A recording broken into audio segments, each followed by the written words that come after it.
Morning guys! Saturday almusal ay may kape. Ito tira ko to kahapon, yung tortang dodong.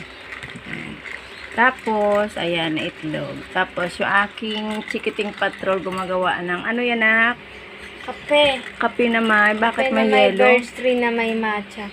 Ay, ang galing na invento niya. May kape, may gatas, may matcha.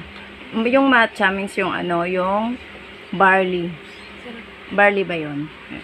Yan yung ginagawa niya, tapos lalagyan ng yelo. Ayan. Titikman ko daw kung ano lasa.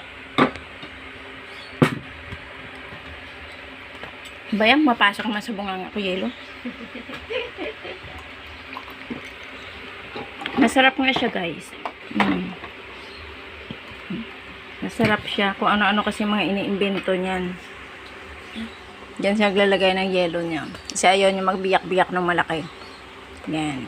Si aesthetic. Yun. Morning guys. Almusal tayo. Bye-bye. Love you all. Ingat po tayong lahat. God bless everyone.